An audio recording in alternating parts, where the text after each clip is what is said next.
यदि मेरी आवाज़ आप सुन रहे हैं तो ज़रा अपनी उपस्थिति मुझे दर्ज कराइए।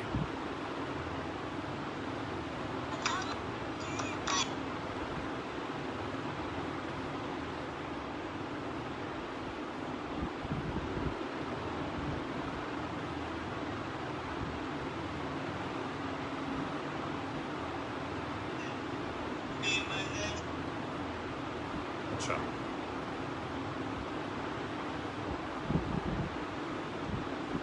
सादर नमो नमः। ओम शौर्याय नमः। ओम रवै नमः। ओम भास्कराय नमः। ओम भूर्भुवः स्वः तत्सवितुर्वरेण्यं भर्गो देवस्य धीमहि धियो यो नः प्रचोदयात्।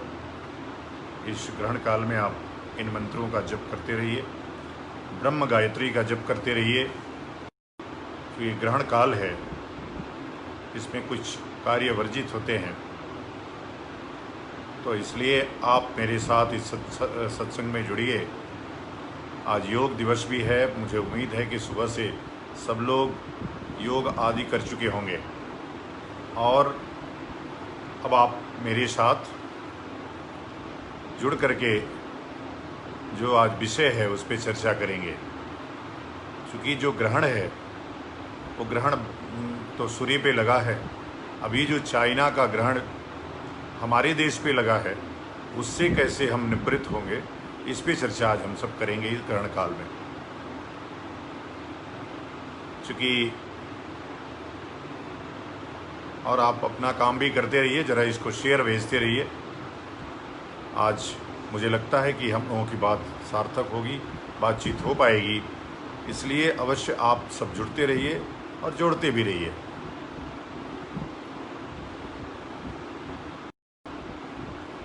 शेख याजुद्दीन जी, सुनील भाटिया जी, सुनील जी, मुकेश राणा जी, आशुतोष जी, नरेंद्र मुदलियार जी, आशुतोष जी, अमन बर्नवाल जी, सुनीता चौबे जी, हरिनाथ सिंह जी, कुछ लोग जुड़े हैं और मुझे उम्मीद है कि और लोग जुड़ेंगे। क्योंकि समय अभी 4 मिनट ही हुआ है, तो आप सब जोड़ते रहें और जुड़ते रहें। बात हम लोगों को चाइना की करनी है, क्योंकि अभी चाइना वायरस से हम परेशान ही थे, तब तक ये महावायरस, ये धोखेबाज वायरस समय समय पर हम लोगों को डसता आया है। ये घटना आज़ादी के पहले से चल रही है, क्योंकि पूरा जो तिब्बत था वो हमारा था। आज भी वहाँ पे जो वेद के पहले तंत्र की विधा थी, आज भी वहाँ पे चल रही है। जिस तरह से हमारे ऊपर मंगोलों का आक्रमण हुआ, तिब्बत पे भी मंगोलों का आक्रमण हुआ, और मंगोल आक्रमण के बाद जिस प्रकार से वहाँ पे इस्लामीकरण हुआ, जिस प्रकार से उसका धर्म परिवर्तन हुआ, मंगोल आए और हंस HANS हंस, जिस का अपना दलाई लामा है, भारत में है, वो मंगोल है सब। वो बाबर और अकबर, हुमायूं, उन्हीं की परंपरा के लोग हैं ये। तो उनका आधिपत्य हुआ तिब्बत में, और धीरे धीरे उसका भारत से लगाव, भारत का जो अधिकार था वो समाप्त हो गया। और फिर जब कमज़ोर देख करके चाइना ने उस पर अपना अधिकार प्राप्त कर लिया। हम लगातार, चूँकि हमारा देश ऐसे ही विश्वगुरु नहीं था, विश्वगुरु हमारी हस्तकलाएँ, हमारी कलाएँ जितनी भी थीं, सबका पूरी दुनिया कायल थी। और धीरे धीरे मशीनीकरण का युग आता गया, हम आलसी होते गए, और जो सस्ते सामान हैं वो हम बाहर से आयात करने लगे। चाइना उसमें प्रमुख स्थान है। आप सोचिए, एक कुर्सी जब हम बनाते हैं और मजदूरी पे देते हैं उसको, तो वो कुर्सी हमको 10,000 की पड़ जाती है। लेकिन वही अगर चाइना से आता है तो 100 रुपये में मिल जाता, 1,000 में मिल जाता है। उसके पीछे कारण ये है कि वहाँ जो श्रम है जो श्रम है, जैसे एक कुर्सी बनाने में उनको, मैं कुछ दिन पहले बनारस में जहाँ रहता था उसके बगल में एक चाइनीज परिवार रहता था और पति पत्नी दोनों मिलकर के एक मशीन लगा करके वो छोटे छोटे टेबल, छोटे छोटे कुर्सी, छोटे छोटे स्कूल्स बेंच और डेस्क बनाते थे। आप कल्पना करिए कि लगभग 10 मिनट में, 15 मिनट में उनका एक स्ट्रक्चर खड़ा हो जाता था। तो जो काम हमारे मजदूर 3 दिन में करते हैं वो 3 घंटे में कर लेते हैं, तो उनको तो सस्ता पड़ेगा ना।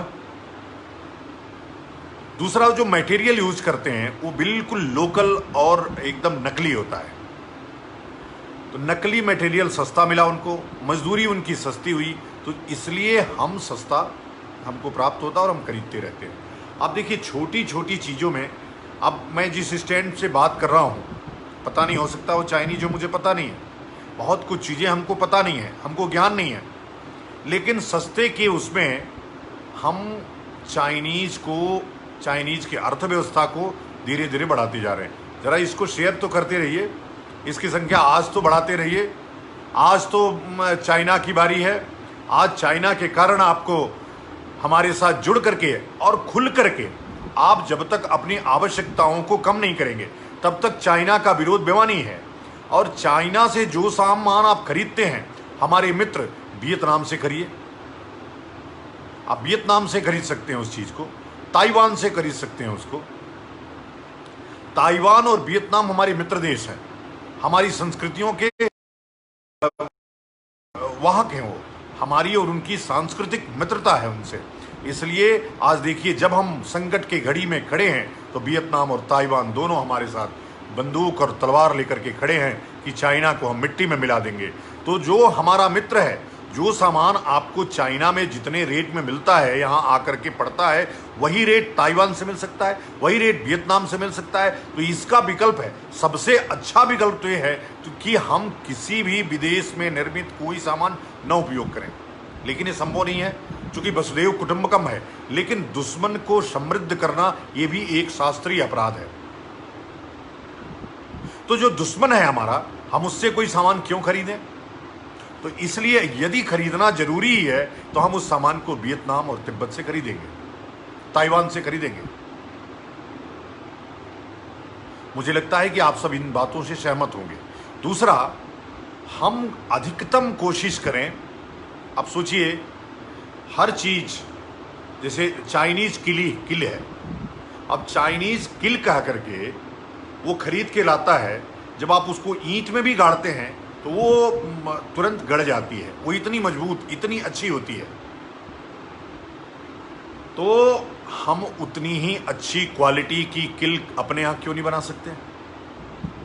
चाइनीज रस्सी है, इतनी मजबूत होती है, हम उतनी मजबूत रस्सी क्यों नहीं बना सकते? हम सब बना सकते हैं, लेकिन हमको ठानना है, हमको ठानना है कि हमको एक कुर्सी 1 दिन में बनानी है, 5 दिन में नहीं बनानी है।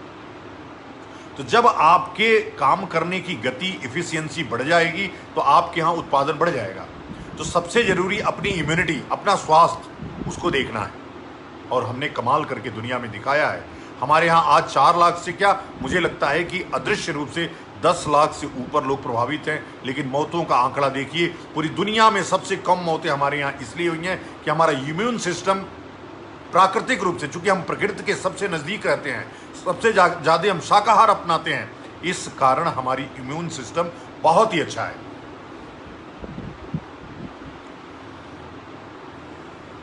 मुझे उम्मीद है कि आप सब जुड़ने के लिए और लोगों को जोड़ने के लिए इसको जरा और भी ग्रुपों में शेयर करते रहिए और चाइना का बहिष्कार करते रहिए, उसको लिखते रहिए। हमारे अंदर दम है। अगर हम सेना पे लड़ नहीं सकते तो कम से कम चाइना का विरोध, चाइना के सामानों की उपयोगिता कम करके, उसको समाप्त करके हम चाइना का विरोध कर सकते हैं और चाइना को कमजोर, देश को एकजुटता दिखाना है। अब आप समझिए, भारतीय जनता पार्टी के लोग चाइना का विरोध करने की बात कर रहे हैं और जूम ऐप पे बात हो रही है। तो जूम ऐप अगर विदेशी है, आपने लिस्ट जारी किया है, तो आप जूम पे वर्चुअल रैलियां क्यों कर रहे हैं? तो इस तरह से जो हमारे अंदर है, जो हम कह दूसरों को पालन करने के लिए, सबसे पहले हमको उसको पालन करना है। तो जब तक हम शुरू नहीं करेंगे, अपने से शुरू नहीं करेंगे, तब तक आप कहते रहिए, तब तक आप बोलते रहिए, आपकी बात कोई सुनने वाला नहीं है। हमारे देश में यही हो रहा है। आप लोगों को कह रहे हैं कि आप 40 ऐप को बाहर कर दीजिए, लेकिन आप स्वयं जूम ऐप पे वर्चुअल रैलियां कर रहे हैं। ये दोगली बात नहीं होनी चाहिए। आप सिंगल बात करिए। आप कहिए कि चाइना का विरोध करना है, जनता आपके साथ खड़ी है, पूरी देश की जनता आपके साथ खड़ी मिलेगी आपको। तो यदि देश की जनता खड़ी है, शुरुआत सरकार से होना चाहिए। मैं ये मांग करता हूं कि जितने भी सामान सरकारों में उपयोग हो रहा है या दूसरी खरीदारियां हो रही हैं, जितने भी ठेके हैं उनके, जितनी कंपनियां काम कर रही हैं, उनका सबसे पहले उनको समाप्त किया जाए। आप हमको कहते रहेंगे कि आप प्रयोग बंद करिए और आप जूम पे वर्चुअल रैलियां करते रहेंगे, चाइनीज कुर्सी पे बैठ करके बातें करते रहेंगे, चाइनीज सोफे पे बैठ के बातें करते रहेंगे, चाइनीज बेड पे बैठ के बातें करते रहेंगे, चाइनीज मोबाइल से बातें करते रहेंगे। ये कैसे होगा? लेकिन आप भी इसको जरा शेयर करते रहिए। एक काम तो कर सकते हैं आप।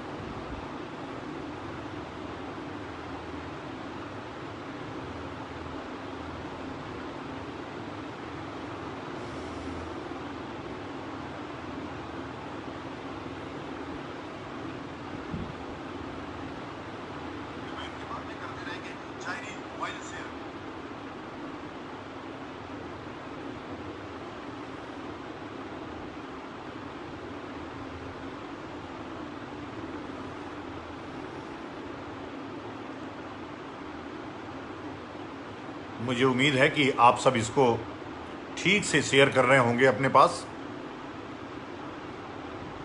बिल्कुल बिल्कुल नरेंद्र जी, समय आ गया है कि हम सब सिपाही हैं इस देश के। इस देश ने हमको बहुत कुछ दिया है।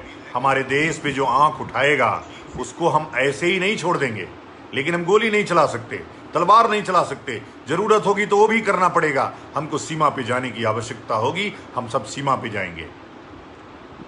इसलिए जरूरत है, मैं बार बार बोलता हूं, अपने देश के लिए कुछ भी करने के लिए, अपने धर्म के लिए कुछ भी करने के लिए, यदि जरूरत पड़े तो तलवार उठाना पड़े, शस्त्र उठाना पड़े, तो आप भी उठाने के लिए पीछे नहीं रहिए। ऐसी जवानी किस काम के जो देश के काम ना आए।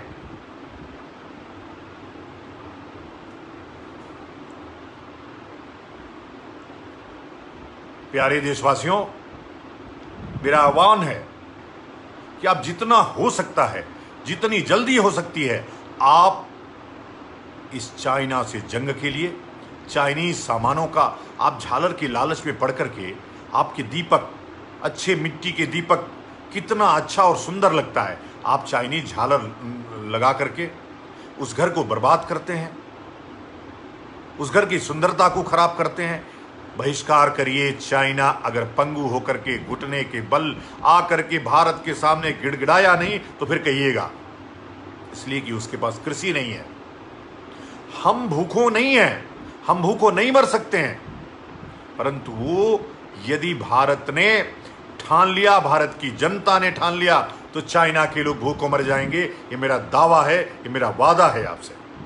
इसलिए मैं आपसे निवेदन कर रहा हूं कि अपने घरों में, अपने आस पड़ोस में जो लोग चाइनीज सामान का प्रयोग कर रहे हैं, उसको आप उनको निवेदन करिए, आग्रह करिए। शंकराचार्य परिषद जिस स्वदेशी, जिस प्राचीन भारत के पुनर्निर्माण की बात कर रही है, वो उसी में निहित है। वो वहीं पे है कि जब आप किसी भी विदेश में निर्मित, यदि भारत में उपलब्ध जो चीजें नहीं है, कल एक व्यक्ति हमको च्यवनप्राश की बात बता रहे थे।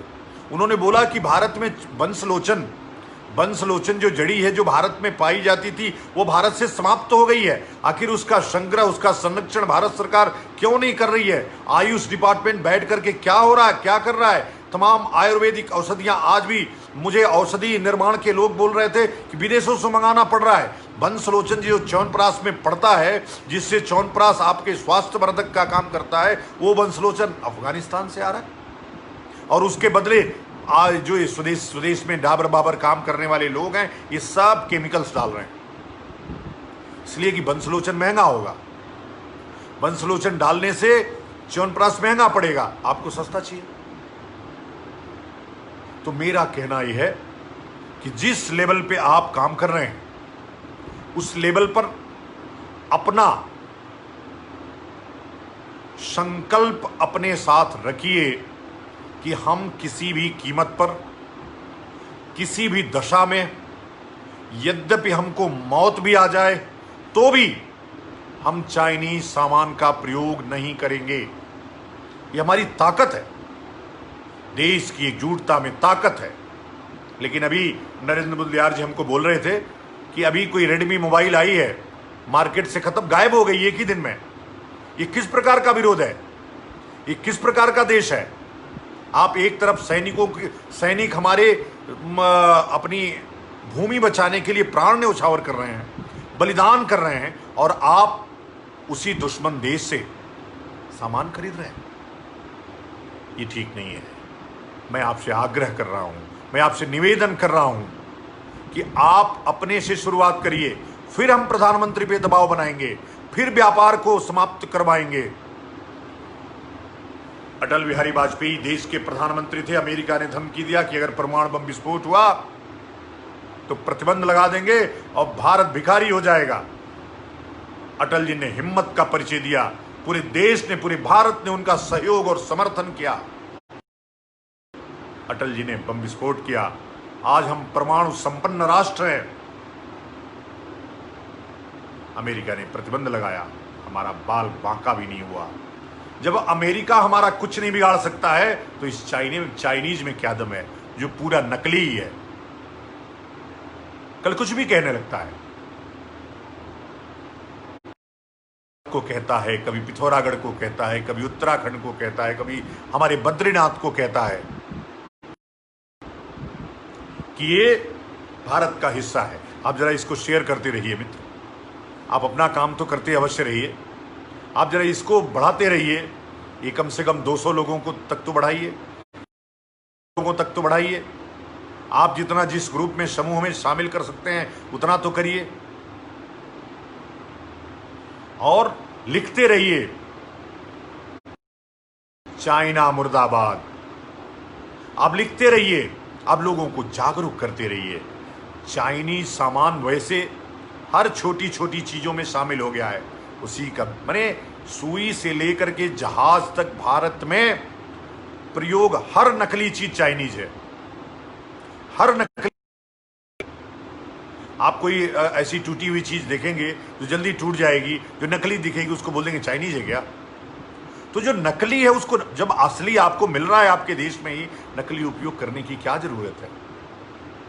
तो आप असली के साथ खड़े हो जाइए, असली के साथ खड़े रहिए। और जब आप असली के साथ खड़े रहते हैं, जब आप असली के साथ खड़े रहते हैं, तब आपका देश आत्मनिर्भर होता है। और जब देश आत्मनिर्भर होता है तो परम वैभव तक पहुंचता है। इस भारत को विश्वगुरु, पुनः विश्वगुरु बनाने के लिए, वैभवशाली राष्ट्र बनाने के लिए आप सब चाइनीज सामान का विरोध करना शुरू करिए। चाइना का विरोध करना शुरू करिए। अपने बच्चों को तलवार और युद्ध की शिक्षा दीजिए। हो सकता है जरूरत पड़े सेना में जाने की, चाइना बॉर्डर पे जाने की। वैसे तो दिख रहा है पूरी दुनिया में चाइना अभी नंगा हो गया है। पूरी दुनिया के लोग जिस प्रकार से धर्म युद्ध की बात जब आती है तो अधर्म का साथ देने के लिए कोई राजा तैयार नहीं होता, ठीक आज वही स्थिति चाइना की हो गई है कि चाइना का समर्थन करने वाला राष्ट्र भी अनैतिक, अन्यायी कहा जाएगा। इसको लेकर के आज कोई भी व्यक्ति चाइना के समर्थन में नहीं आ रहा है।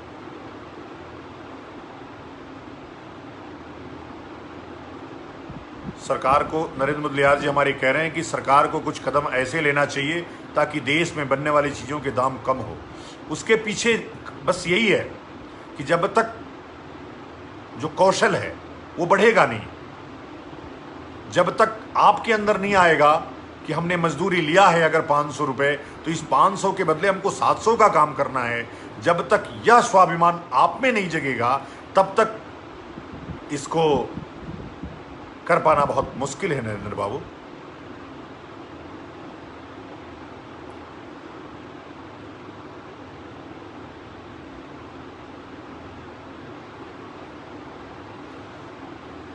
शिशुपाल खत्री, स्वामी जी सरकार से क्यों नहीं आग्रह करते कि चाइना के साथ सारा इंपोर्ट बैन कर देते, जब माल आएगा ही नहीं। बिल्कुल, मैं तो मांग कर रहा हूं, मैं तो कह ही रहा हूं, मैं तो कह रहा हूं कि चाइना के माल की हमारे देश को कोई जरूरत नहीं है।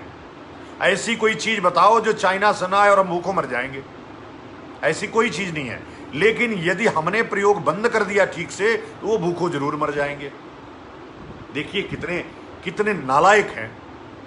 जो हमारा मित्र देश है नेपाल, जिससे हमारा रोटी बेटी का संबंध है, उसको आगे करके, उसको बरगला करके, उसको विस्मरण करके हमारे खिलाफ लगातार भड़का रहा है। वहां के नेपाली युवाओं से वीडियो बना करके गाली दिलवा रहा है भारत को। हमारा बेटी रोटी का संबंध है। आप पिथौरागढ़ में जाइए, जब आप पिथौरागढ़ में नारायण आश्रम में, धारचूला में, काला डूंगी में जाएंगे, तमाम लोगों के वैवाहिक रिश्ते हैं हमारा बेटी रोटी का संबंध है। मैं बार बार नेपाल भाइयों को कहता हूं, यदि तुम चाइना की गिरफ्त में आ गए तो तुम्हारी हाल भी तिब्बत वाली हो जाएगी। फिर तिब्बत कहे जाओगे। तुम्हारे राजा निर्वासित होकर के आकर के भारत में ही शरण लेंगे। मैं आगाह कर रहा हूं, भारत तुम्हारा शुभचिंतक है। भारत तुम्हारा इसलिए कि भारत भी हिंदू राष्ट्र है और तुम भी हिंदू राष्ट्र हो। इसलिए मैं नेपाल के लोगों को, नहीं तो यदि हमने हुक्का पानी बंद किया, यदि हमने पर्यटन बंद किया तो आपकी हालत बहुत बुरी हो जाएगी।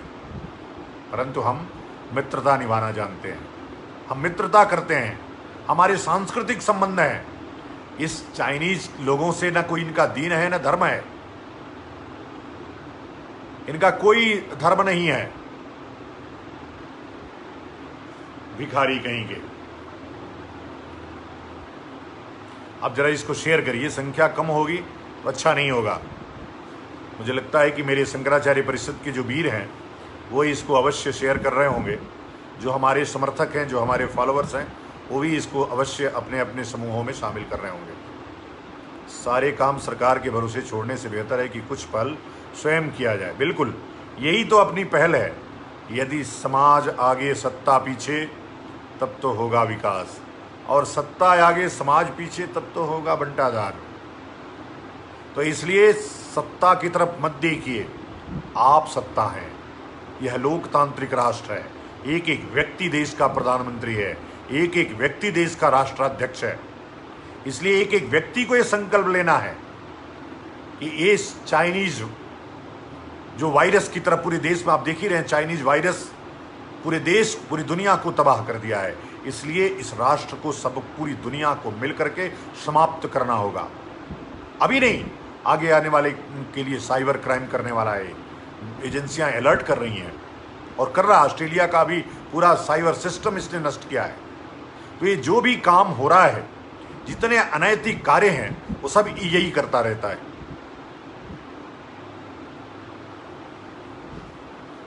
बिल्कुल, कम्युनिस्ट जो विचारधारा है।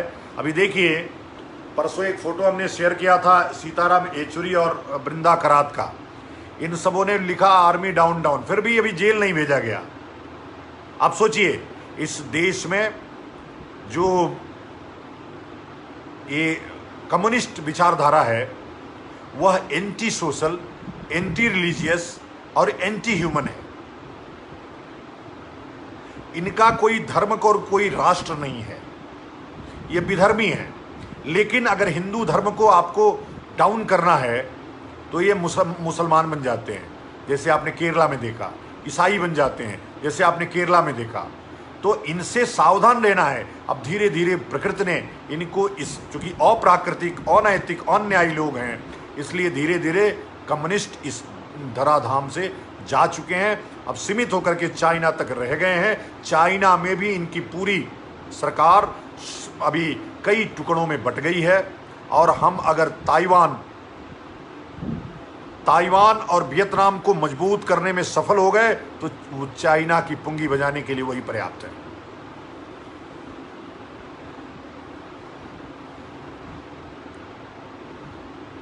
पूज्य स्वामी जी शंकराचार्य परिषद को आगे आकर स्वदेशी अपनाओ अभियान चलाना चाहिए। हम तो चलाए हुए हैं, हमने तो सब स्वदेशी सामान ही प्रयोग करना शुरू किया है। इस मोबाइल को छोड़ करके यदि कोई मोबाइल यदि वो 10 लाख में होगी या आप लोग चाहेंगे तो मैं इस मोबाइल को भी छोड़ दूंगा। ये मोबाइल भी आपके लिए मैं प्रयोग करता हूँ, मुझे कोई ज़रूरत नहीं है, मैं बिना मोबाइल के ही आपसे संपर्क में रहूँगा, ये मेरा वादा है। लेकिन यदि कोई भारतीय मोबाइल उपलब्ध है मार्केट में तो आप अवश्य बताइए, हम ये सैमसंग और इसको भी छोड़ देंगे। लेकिन मैं कम से कम चाइना में बनी हुई मोबाइल तो प्रयोग नहीं करता हूँ।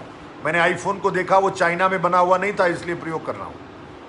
जो चाइना में बना हुआ आईफोन है उसको मैंने रख दिया है, हमको ज़रूरत भी नहीं है। ये सब आप ही उपलब्ध कराते हैं, उसी का प्रयोग करता हूँ मैं। बिल्कुल बिल्कुल। प्रदीप बहेती जी, बाद में रोते हुए भारत की शरण में, ये आप जिस दिन तय कर लेंगे उस दिन नेपाल ही नहीं प्रदीप जी, चाइना भी गिड़गिड़ाते हुए भारत की शरणागत होगा, ये मेरा वादा है। लेकिन जिस देश की जनता जागरूक होती है वही राष्ट्र परम वैभव तक पहुंचता है, वही राष्ट्र सुरक्षित होता है, वही राष्ट्र पूरी दुनिया का विश्वगुरु बनता है। हमारे यहाँ हर व्यक्ति प्राचीन भारत में वह सामाजिक व्यक्ति था, व्यक्ति सामाजिक होता था, राष्ट्र देश उसके लिए सर्वोपरि होता था।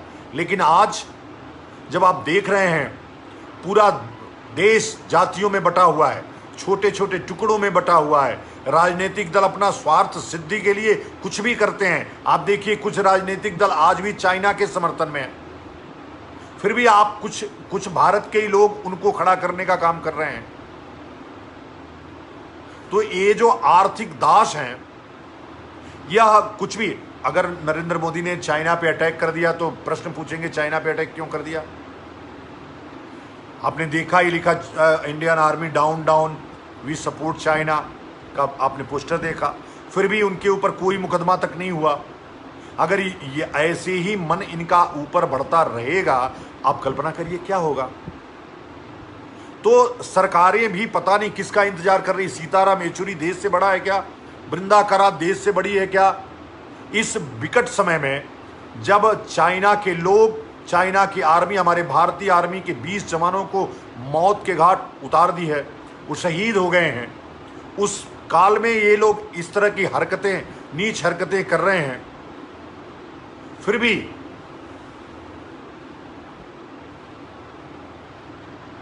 भी हम कुछ लोग उनको सपोर्ट करते हैं। वो कहते हैं कि ह्यूमन बाउंड्री, मैन बाउंड्री है ये। एक राष्ट्र शास्त्र कहता है कि व्यक्ति को राष्ट्रवादी व्यक्ति होना चाहिए। राजा के प्रति, जिस राज्य क्षेत्र में आप रहते हैं, राजा के प्रति समर्पण होना चाहिए। राज्य, आज देश लोकतांत्रिक है, लेकिन पूरी व्यवस्था संविधान से चलती है, वेद से चलती है, शास्त्र से चलती है, धर्म से चलती है। तो एक राजा राष्ट्राध्यक्ष है, उसका अनुसरण करना प्रजा का कर्तव्य है। लेकिन हर व्यक्ति खोज के लाएगा। चाइना के समर्थन में हम क्या बोल सकते हैं, कैसे हम चाइना को लाभ पहुंचा सकते हैं ताकि नरेंद्र मोदी को चोट पहुंचे, भारतीय जनता पार्टी को। ये देश भारतीय जनता पार्टी के बाप का नहीं है, कांग्रेस के बाप का नहीं है, ये देश आपका है, आप इसके जिम्मेदार नागरिक हैं। इसलिए जब देश खतरे में हो तो राष्ट्र के राष्ट्राध्यक्ष के समर्थन में, उसके अनुसरण में पूरी तन्मयता और तत्परता से लगे रहना चाहिए। यही धर्म सिखाता है, यही शास्त्र सिखाता है। इसलिए ये काल जो समय चल रहा है, वैसे आज सूर्य पे ग्रहण है, हमारे देश पे ग्रहण है, एक तरफ कोरोना की महामारी है, दूसरी तरफ ये चाइना की महामारी है। ये जितनी महामारियां हैं, इससे निजात पाने का तरीका एक ही है कि सतर्क रहें, स्वस्थ रहें और अलर्ट रहें। जब आप सतर्क रहेंगे कि हम चाइना का कोई माल उपयोग नहीं करेंगे, ये सबसे बड़ा युद्ध होगा। इसकी शुरुआत मुझे उम्मीद है कि आज ही से आप कर रहे होंगे।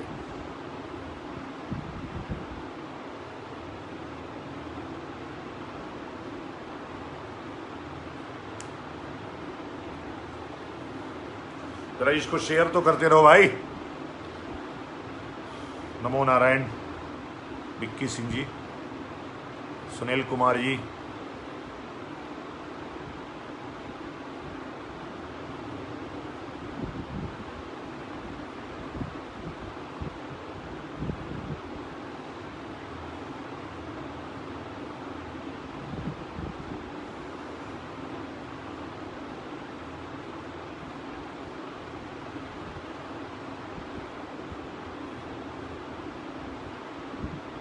बिल्कुल राजू चौधरी जी बोल रहे हैं कि चाइना का सामान लिखो फेंको वाला है। सही कह रहे हो। बिल्कुल भारत के गद्दारों को बाहर निकालना है और दिख रहे हैं, फिर भी आप विरोध नहीं कर पा रहे हैं। मैं तो बार बार कहता हूं, आप देखिए मुरारी बापू के लोगों ने आज मुरारी बापू को खुल करके माफ़ी मांगना पड़ा है, परंतु ये क्षमा करने योग्य व्यक्ति नहीं है। इसके मन में अहंकार है और ये जो व्यक्ति कहता है कि मौला मौला निकल जाता है, तो पता नहीं कब मौला मौला निकल जाए, कब अल्लाह अल्लाह निकल जाए। तो इसको व्यासपीठ पे बैठने मत दीजिए। अभी देखिए कुछ ऐसे धार्मिक लोगों ने द्वारिका में पहुंचते ही इसका विरोध किया कि जिस द्वारिकाधीश के लिए तुमने अपशब्द कहे, जिस बलराम के लिए तुमने अपशब्द कहे, उनकी शरण में आने की हिमाकत तुमने कैसे किया।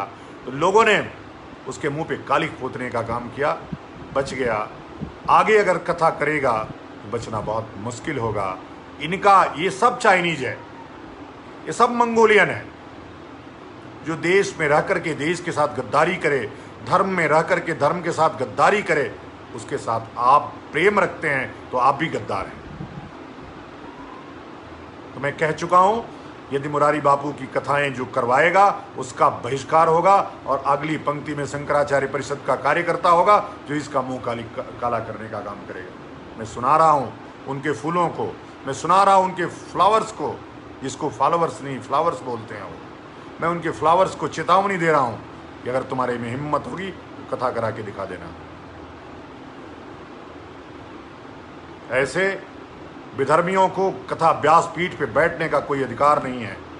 ठीक वैसे ही जैसे देश में गद्दार जब देश संकट के काल में हो तो आप चाइना के समर्थन का माला पहन करके घूमते हैं, ऐसे गद्दारों को भी चुन चुन करके आपको सबक सिखाना है, क्योंकि आप राष्ट्राध्यक्ष हैं। यदि राजनीति बस देश की सरकारें इनका कुछ नहीं कर सकती तो आप कुछ करने की ठानिए, आप कुछ करने की सोचिए।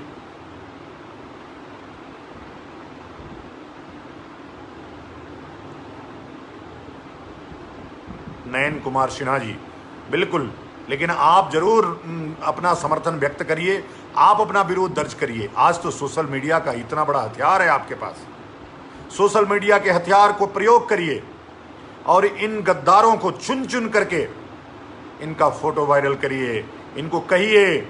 और ये जब तक व्यासपीठ पे बैठने वाला, देश में राजनीति करने वाला व्यक्ति अच्छा नहीं होगा, सच्चा नहीं होगा, तब तक राष्ट्र को ठीक करना संभव नहीं है। इसलिए आप इनको ठीक करने की जिम्मेदारी आपको देता हूं और आपकी ही है। नमो नमः। भगवान श्रीवास्तव जी हमारे लंदन से जुड़े हुए हैं। नमो नमः, प्रणाम। आंदोलन ये होना चाहिए, असहयोग आंदोलन, बिल्कुल। और anti national law under special court, बिल्कुल बिल्कुल बिल्कुल। भगवान जी, आपका नाम ही भगवान है। जो बात आप बोल रहे हैं हम लोग उसको, इस बात को शंकराचार्य परिषद के बैनर तले उस बात को आगे बढ़ाएंगे। और लेकिन आप सब इस पेज को तो आगे बढ़ाते रहिए, हमारी आवाज़ को तो बुलंद करते रहिए, ये आवश्यक है।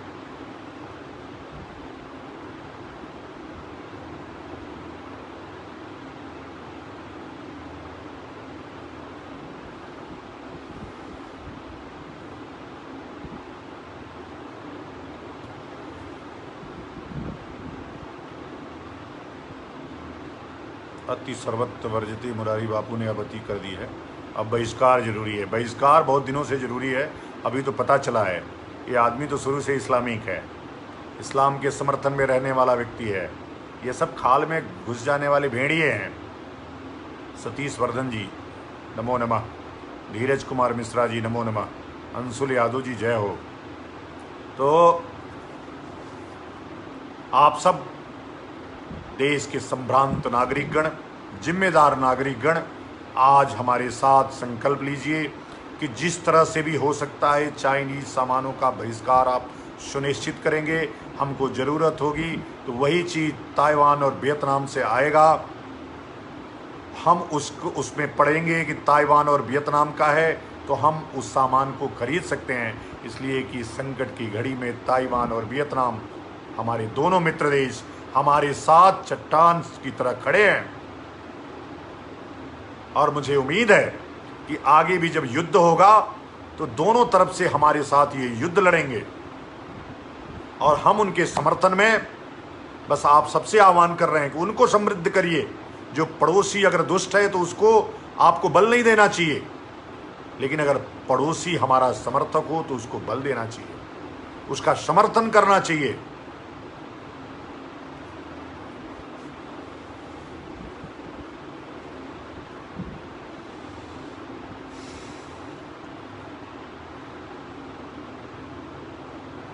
ज़रा इसको शेयर करते रहिए, अपने अपने समूहों में शेयर करते रहिए, व्हाट्सएप ग्रुपों में शेयर करते रहिए, अपने जो ग्रुप्स बने हैं उसमें शेयर करते रहिए।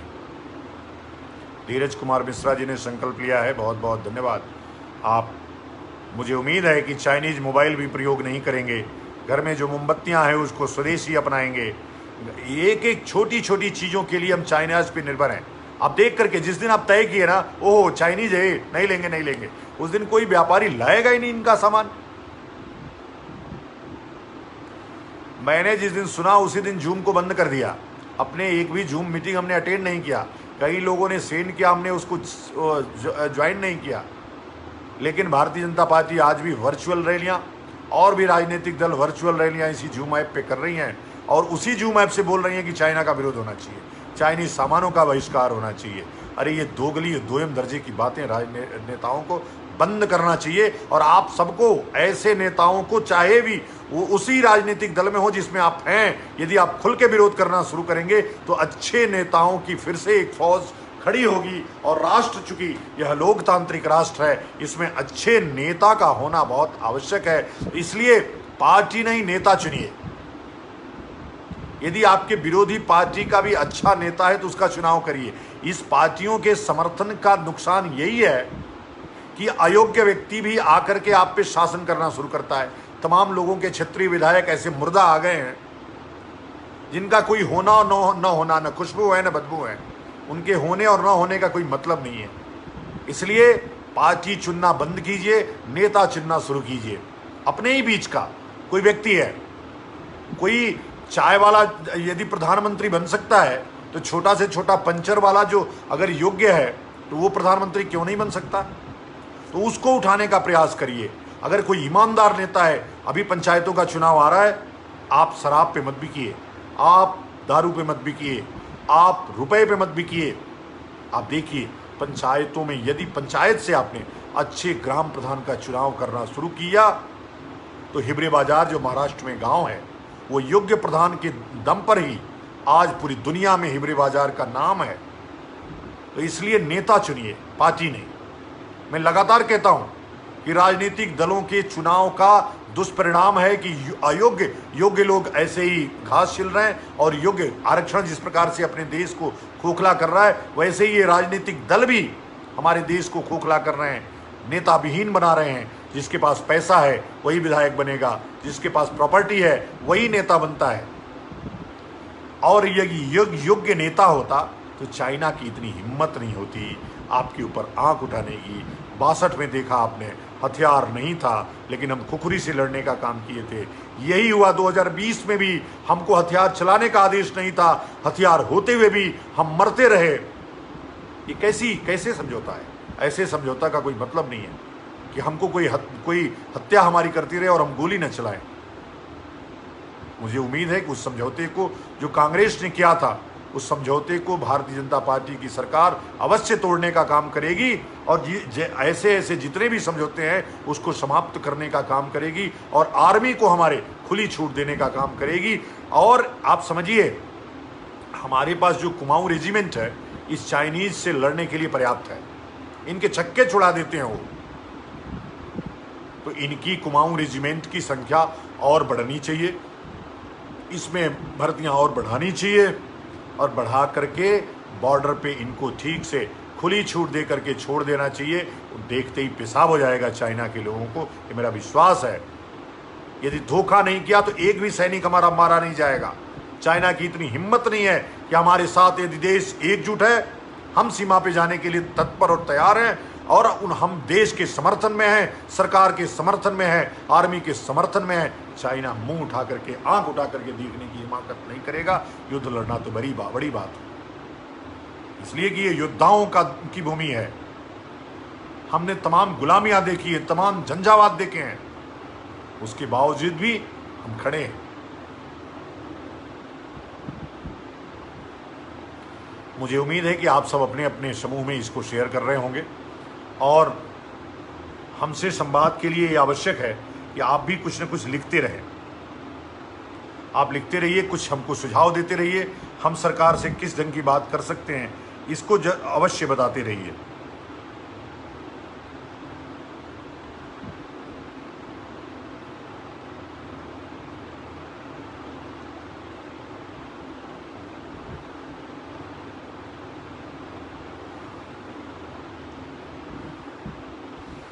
नमो नारायण, अनु चौरसिया जी, अंशु,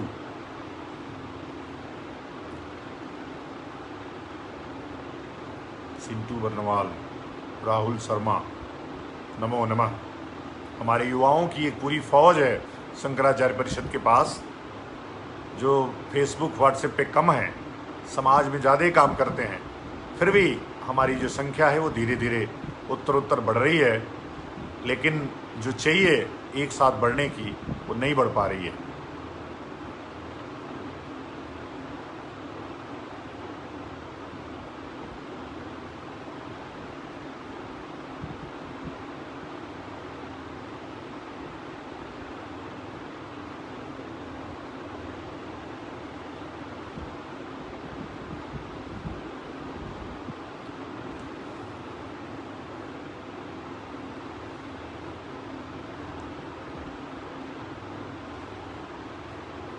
अभी कितने लोग ऐसे हैं जो अभी भी चाइना की मोबाइल उपयोग कर रहे हैं, अभी भी घर में चाइना का झालर। मैं ये नहीं कहता कि जो सामान आपने खरीद लिया उसको तोड़िए फोड़िए, बिल्कुल नहीं, लेकिन जो आप खरीदने वाले हैं उसको बिल्कुल मत खरीदिए। जो आप उपयोग, जैसे ऐप्स जितने उपयोग कर रहे हैं, जिसका फ़ायदा उसको सीधा हो रहा है, उसको बंद कर दीजिए। ये टिकटॉक चलाने से कितना बेकार, कितना बुरा लगता है। आप पता नहीं क्या करते रहते हैं ये सब शरारतें। इस शरारतों को क्यों करते हैं आप? तो इससे दूर रहिए।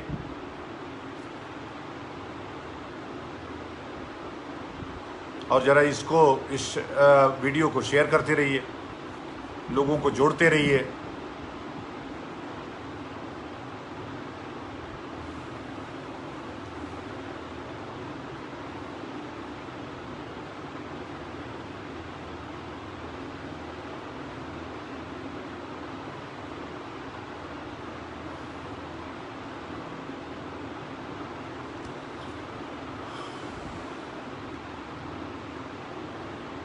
बिल्कुल अब ना खरीदा जाए, यशोदा जी बोल रही हैं। रजनीश सिंह राजपूत जी भी जुड़ गए हैं। चाइना को आर्थिक मात तो दे ही देंगे हम लोग।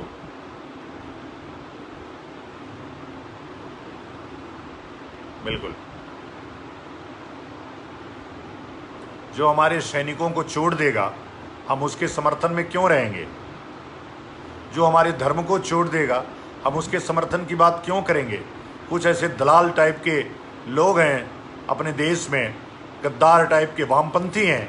ऐसे ही कुछ वामपंथी हमारे ऐसे चाटुकार, चेले चाटे टाइप के लोग हैं, चिंटू टाइप के लोग हैं, जो मुरारी बापू का भी समर्थन कर रहे हैं, जो हमको गुंडा बोल रहे हैं, जो हमको मवाली बोल रहे हैं, जो कुछ भी बोल रहे हैं, जो हमारा सत्यानाश हो ऐसा बोल रहे हैं।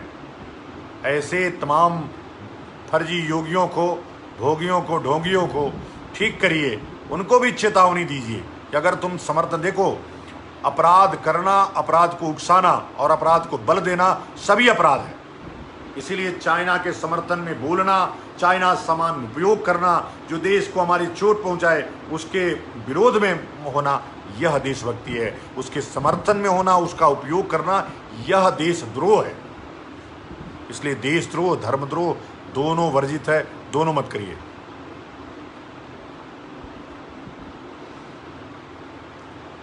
शेख हिजाजुद्दीन बोल रहे हैं कि स्वामी जी, जब तक सत्तासीन दलों के कथनी और करनी में अंतर रहेगा, ये नेता लोगों के कथनी और करनी में, देखो पहले के लोग जो कहते थे वो करते थे।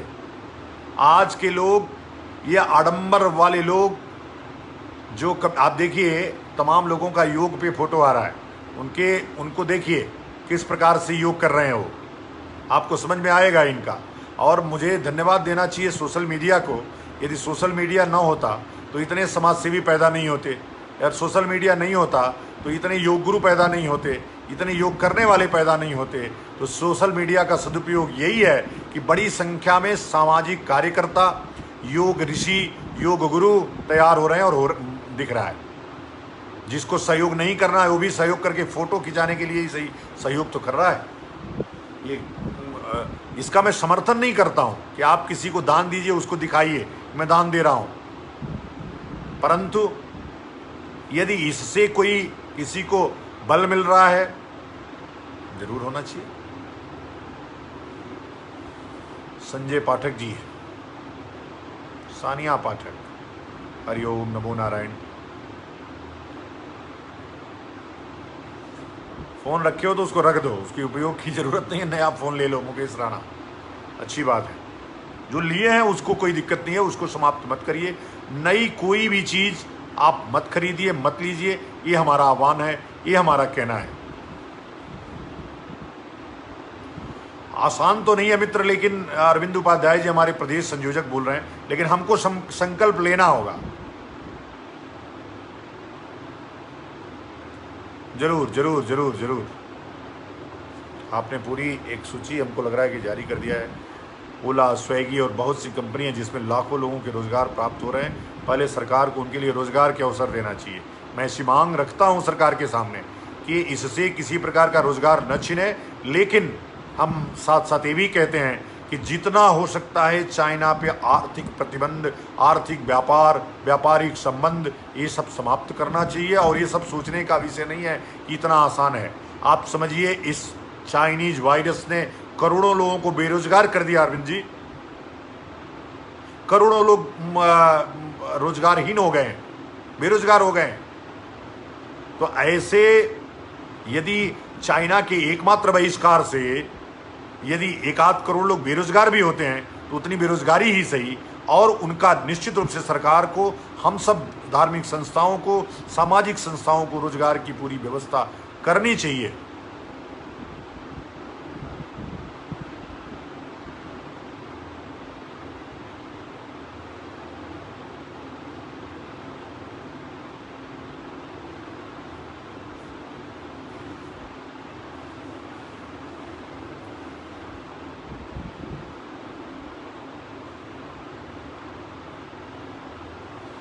शैलेंद्र सिंह कह रहे हैं, बाबा कान वाला भी एयरफोन लगाए, चाइना वाली। ये चाइना का नहीं है, ये कोरियन है।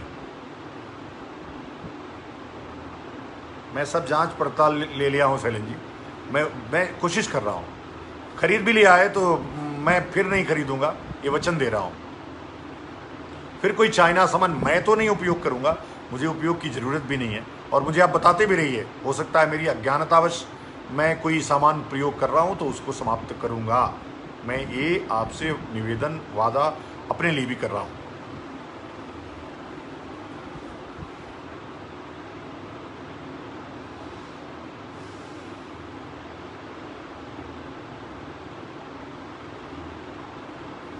उसको सब खोजना चाहिए अरविंद जी, हम लोग अवश्य इस पे विचार करेंगे। हम इस तरह के तर्क दे करके अपने आप को कमजोर नहीं करना चाहिए, हमको शुरुआत करनी चाहिए। हो सकता है वो बात अवैज्ञानिक लगे, लेकिन तमाम ऐसी चीज़ें हैं जिसका प्रयोग ना करके हमने सामानों का बहिष्कार की बात की। और इन्वेस्टमेंट, अगर जो सड़क चाइना की कंपनी बना सकती है, वो भारत की कंपनी क्यों नहीं बना सकती है? जो काम चाइना की कंपनी कर सकती है, भारत की कंपनी क्यों नहीं कर सकती है? हम विश्वगुरु रहे, हम प्राचीन भारत की तरफ लौटेंगे, हम प्राचीन तकनीकी की तरफ लड़ेंगे, अपने कौशल को विकसित करेंगे। ये कौशल डिपार्टमेंट केवल दिखाने के लिए, कागज के लिए थोड़ा ही बना है। हम इसका विकास करेंगे। हो सकता है कुछ आर्थिक नुकसान हमको झेलना पड़े, झेलेंगे। इस चाइना वायरस ने कम नुकसान थोड़ा ही पहुंचाया है।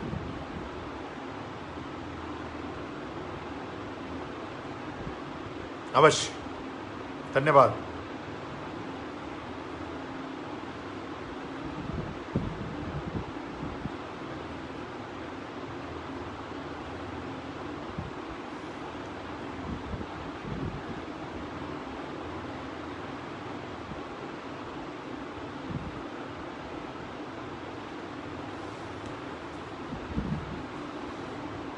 धन्यवाद आशुतोष।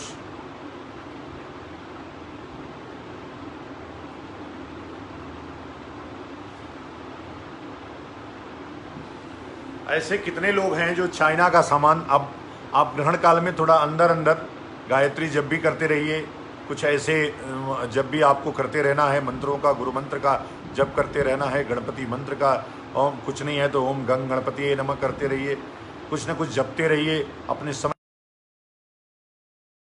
के लिए ये आवश्यक है।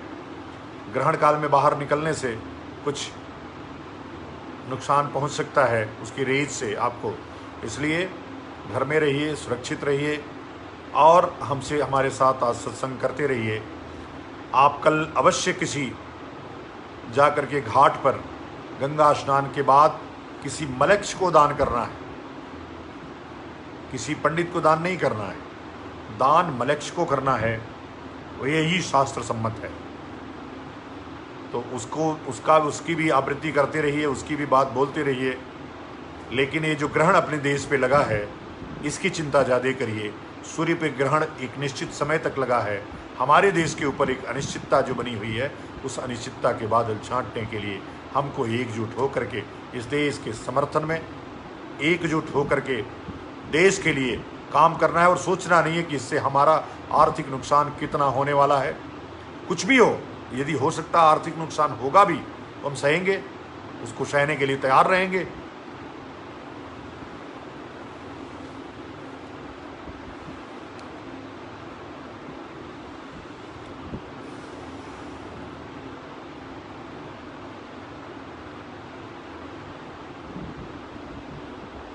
आप जरा इसको हमारे उसको तो वो करते रहिए, शेयर करते रहिए, बढ़ाते रहिए, कुछ व्हाट्सएप ग्रुप्स में भी डालते रहिए, कुछ नए नए लोगों को जोड़ते रहिए।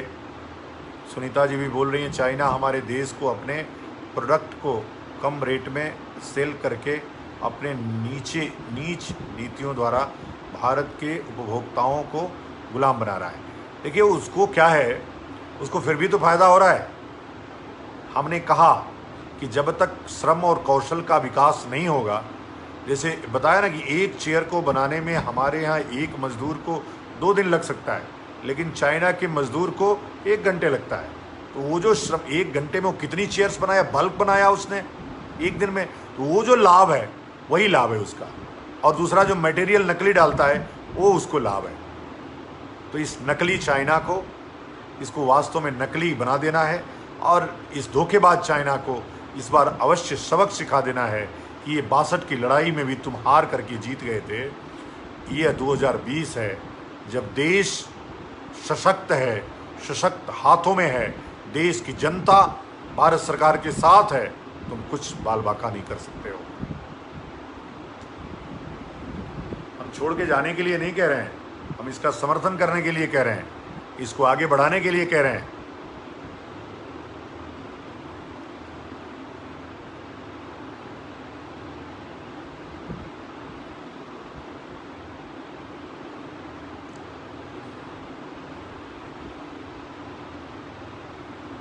सुनील जी कुछ आप भी बताइए, आप भी कुछ कहिए। सुनील भाटिया जी, वाल्मीकि शुक्ला जी, नमो नमः। Devan Rathore ji, all must boycott China, sure. First you should start, I should start. मुझे पहले शुरू करना चाहिए, आपको पहले शुरू करना चाहिए। फिर एक सज्जन ने पकड़ा, कैसे देखो ये चाइना का है, ये चाइना का नहीं है। सज्जन ने पकड़ा, अच्छी बात है, ऐसे ही करते रहना है। यदि मैं कुछ बोल रहा हूँ कि आप चाइना का समान उपयोग मत करिए, यदि मैं भगवान राम की बात कह रहा हूँ, फिर कह रहा हूँ कि भगवान छोटे थे, अल्लाह बड़ा था, हमको भी थप्पड़ मारिए, हमको भी जूते मारिए, लेकिन और भी समाज में जो लोग ऐसा कर रहे हैं उनको भी जूते मारिए।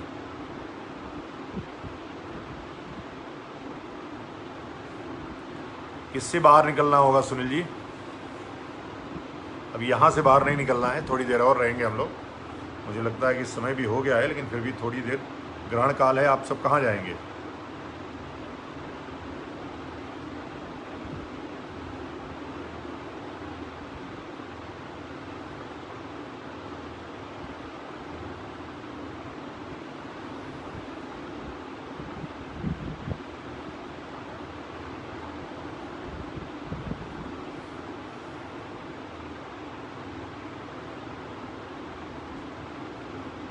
बिल्कुल स्वामी जी, जब प्राचीन काल का भारत था तो हमारे रुपए का मजबूती, रिबू श्रीवास्तव जी आपका स्वागत है, नमो नमः। रुपए का मजबूती पूरे विश्व भर में था, बिल्कुल अभी भी फिर मजबूती हो जाएगी एजाज। आप मजबूत रहिए, सनातन धर्म को मजबूत करिए, आप तो वैसे भी सनातन धर्मी हैं। सुनील जी ने लिखा, we have already started, thank you so much.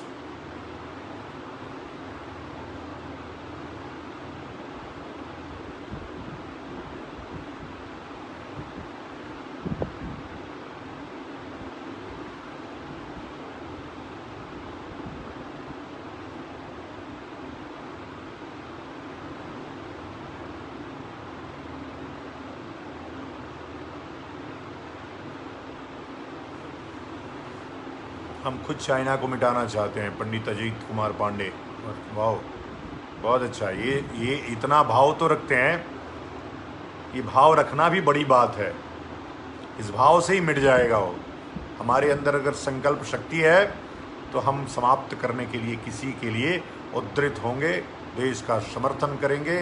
वो हमारी आर्मी हमारे अगले मुहाने पे है, उसको मजबूती मिलेगी, उसका मनोबल ऊंचा होगा और वो किसी से लड़ने के लिए सक्षम है।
दीवान राठौर, थैंक यू। बुराई को समाप्त करने का सबसे अच्छा तरीका यही है। तो ये चाइना भी तो बुराई ही है, इसको भी तो समाप्त करना है। मुरारी बापू भी तो बुराई है, चित्रलेखा भी तो बुराई है इस देश के लिए, कलंक है इस देश के लिए। सबको समाप्त करना आवश्यक है। जो खतरा चाइना से, वही खतरा मुरारी बापू जैसे लोगों के लिए है। अपने धर्म के व्यासपीठ पे जिस परंपरा ने इस व्यक्ति को इतना ऐश्वर्य दिया, इतना वैभव दिया, इतना सम्मान दिया, उसको समाप्त करने के लिए ये व्यक्ति या हुसैन या अल्लाह, आज भी मैं अल्लाह बोल देता हूँ, उसके अंदर से अल्लाह अल्लाह निकलने लगता है, जाकर के इस्लाम ही क्यों नहीं स्वीकार कर लेते?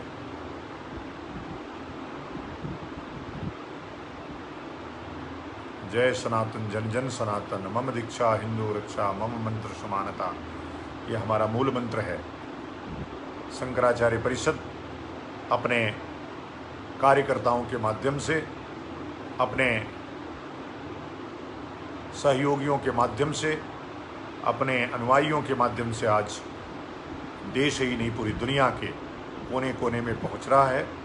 और देश जब इस विकट परिस्थितियों में कोविड का सामना कर रहा है, तब हम सब की महती जिम्मेदारी है कि देश के साथ खड़े रहें। आप सब देश के साथ खड़े रहिए, आप सब देश के समर्थन में खड़े रहिए, धर्म के साथ सम्मान में खड़े रहिए, धर्म के साथ खड़े रहिए, अपनी परंपरा के साथ जुड़े रहिए, अपनी परंपराओं का लोप मत होने दीजिए, अपने बच्चों में अच्छे और भारतीय संस्कार डालने का प्रयास करिए। हमने कहा था एक दिन सप्ताह में कम से कम आप भारतीय परंपरा की वेशभूषा में अपने पति पत्नी और बच्चों के साथ उनको भी भारतीय परंपरा के वेश में मंदिर ले जाने का कार्य करिए। घर में एक अच्छा सांस्कृतिक और आध्यात्मिक माहौल बनाइए। घर में एक छोटा ही सही मंदिर अवश्य बनाइए।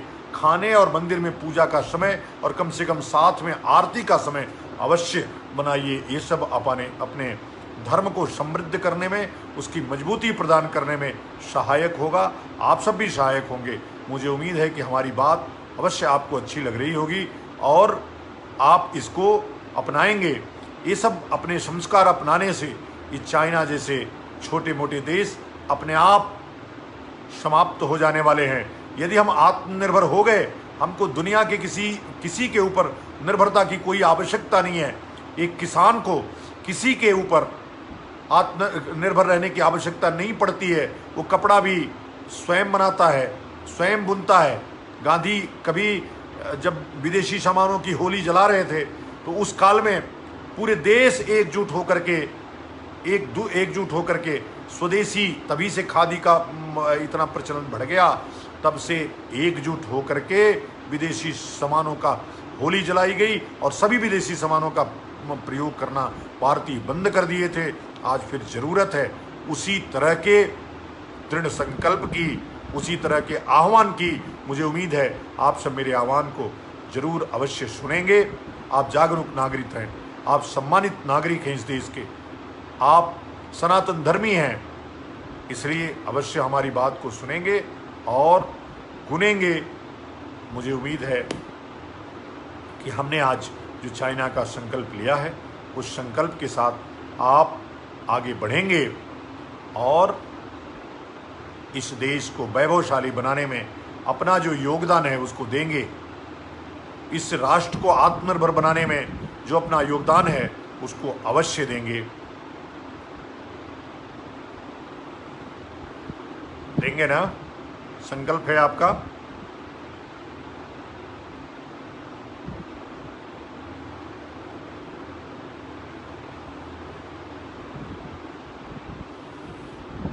मुझे लगता है कि आप अपना कम से कम लाइक का बटन दबा करके ही समर्थन करिए। आप लिखिए, जो व्यक्ति, क्या लिख रहे हैं भगवान प्रसाद श्रीवास्तव जी, जो व्यक्ति विशेष और बड़े नेता इस विकट स्थिति में भी चाइना का समर्थन करते हैं, शंकराचार्य परिषद शिष्य लोगों को राष्ट्रीय गद्दार की उपाधि से, बिल्कुल बिल्कुल बिल्कुल बिल्कुल सही है, ये सब राष्ट्रीय गद्दार ही हैं, धर्मद्रोही हैं। धर्मद्रोही तो पहले थे ही, गद्दारी तो इनके रगों में है, खून में है, इनके संस्कार में, इनकी शिक्षा में है। हम राष्ट्र के रूप में स्वावलंबी बनने की ओर अग्रसर हैं।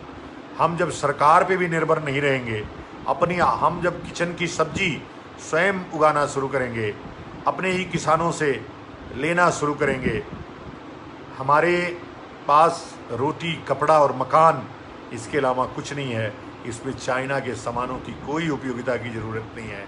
इस तीन के अलावा इस मनुष्य रूपी जो जीव है, इसको कुछ नहीं चाहिए।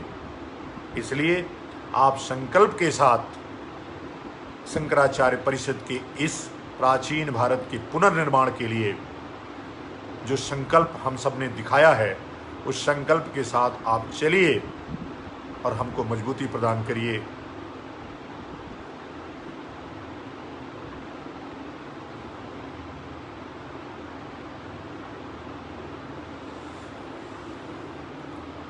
तो मुझे लगता है कि आज की बात, अब 1 घंटे हो चुके हैं, आज की बात फिर यहीं समाप्त करते हैं। फिर बुधवार को मिलेंगे। आज नेटवर्क ने निर्बाध रूप से आपसे बात करने दिया, आपसे संवाद करने दिया। मुझे बहुत अच्छा लगता है जब मैं आपके बीच में होता हूँ, और अच्छा लगता है जब आप प्रश्न करते हैं, और सबसे अच्छा लगता है जब हमारी किसी बात का प्रभाव आपके ऊपर पड़ता है और आप उसको गुनते हैं। तब मैं अपने आप को खुशनसीब समझता हूँ कि कम से कम जो बात मैं कह रहा हूँ उन बातों में कोई दम है, नहीं तो बाकी तो भौंकने के लिए कुत्ते भी भौंकते रहते हैं, कुछ भी बोलते रहते हैं। कहाँ उसको कोई सुनता है, कहाँ उनके शब्दों को कोई सुनता है। तो आप शब्दों को सुनते रहिए, उसको गुनते रहिए, उसको आत्मसात करते रहिए, और भारत को वैभवशाली राष्ट्र बनाने के लिए और सनातन वैदिक धर्म की विश्व सत्ता स्थापित करने के लिए, ताकि विश्व भी भारत की तरह बन सके और भारत पुनः विश्व गुरु बन सके। शंकराचार्य का यही संकल्प है। इसीलिए परंपरा नामक कोर्स है, इसीलिए ब्रह्म मुहूर्तम नामक कोर्स है, ब्रह्म मुहूर्तम नामक व्यायाम की व्यवस्था है, और ऋषि कृषि का संकल्प है, विदेशी सामानों का बहिष्कार है, स्वदेशी आत्मनिर्भरता के लिए, प्राचीन भारत के पुनर्निर्माण के लिए, नदियों के निर्माण के लिए जो भी काम हम कर सकते हैं, अपने सनातन परंपरा को आगे बढ़ाने के लिए, वैदिक परंपरा को आगे बढ़ाने के लिए। अभी हमने एक व्यवस्था शुरू किया है कि कम से कम प्रांत मुख्यालयों पे शंकराचार्य परिषद का कार्यालय हो, और उसके बाद जिला मुख्यालय तक शंकराचार्य परिषद का प्रशिक्षण केंद्र हो। उसी प्रशिक्षण केंद्र को हम जिला मुख्यालय कहेंगे। ये काम शुरू हो। हमको लगता है कि इस लॉकडाउन में बहुत सारी उपलब्धियां शंकराचार्य परिषद ने हासिल किया है। जब देश पे समाज पर समस्या आएगी, शंकराचार्य परिषद को शक्ति प्रदान होगी, वो शक्तिशाली होगा कि हम समाज का नेतृत्व कर सकें, उसका सहयोग कर सकें, भारत की जो प्रतिष्ठा हमने खोई है उसकी पुनर्वापसी कर सकें, प्राचीन भारत के पुनर्निर्माण का जो व्यापक संदर्भ, जो गहराई है, उसको हम प्राप्त कर सकें। ऐसे आप सबका सहयोग बना रहे, आप सबका समर्थन बना रहे। मुझे उम्मीद है कि कार्यकर्ताओं का एक समूह धीरे धीरे खड़ा हुआ है, और जो क्वालिटी वर्कर्स हैं, हमको ज़रूरत नहीं 5000 लोगों की, हमको ज़रूरत इसी 50 लोगों की है, जिससे हम प्राचीन भारत का पुनर्निर्माण करके भारत माता को, भारत को, हमारी सनातन परंपरा को, सनातन वैदिक धर्म को परम वैभव तक पहुंचा सकते हैं। आप सबका बहुत बहुत अभिनंदन। मुझे ऐसा लग रहा है कि हमारी बातें आप सुनेंगे और आज से ही चाइना का बहिष्कार करेंगे। समाज में जो विधर्मी लोग हैं, जो आज भी समाज में अल्लाह अल्लाह गा रहे हैं और क्षमा मांगने के बदले क्षमा भी अहंकार पूर्वक मांग रहे हैं, ऐसे लोगों को क्षमा करने की आवश्यकता नहीं है। वो उनके फ्लावर्स, उनके फूल हम लोगों के ऊपर हमले कर रहे हैं। कुछ ऐसे छुटभैये धर्माचार्य हैं जो केवल शिखा और वो जटा जूट बढ़ा करके भिखारी बन करके चंदे वसूल रहे हैं। ये लोग भी हम लोगों जैसे लोगों पे, जो लोग इन विधर्मियों को नंगा करने का काम किए हैं, उनके ऊपर ऐसे शब्द बाण चला रहे हैं, पर इनकी हिम्मत नहीं है सामने खड़े होने की। जो लोग ऐसे लोग बोल रहे हैं, अगर वो गुंडा भी समझते हैं तो उनका डर ही काफ़ी है। अगर वो नहीं समझते हैं तो घर में घुस करके शंकराचार्य परिषद का कार्यकर्ता पीटने का भी काम करेगा। और यदि बात उससे, मैंने कहा है, इन विधर्मियों की एक भी कथा यदि किसी ने कराया तो उसका भी सामाजिक बहिष्कार होगा, और इस विधर्मी कभी व्यासपीठ पे बैठ करके चाहे कितनों भी सुरक्षा रहेगी, कथा नहीं कर पाएगा। ये मेरा वादा है। घर में बैठ करके प्रायश्चित है, बाकी जो उम्र बची है उसका प्रायश्चित करो। तुम्हारे लिए यही दंड तय हुआ है और यही जनता ने दंड तय किया है। आप सबका बहुत बहुत आभार। नमो नमः।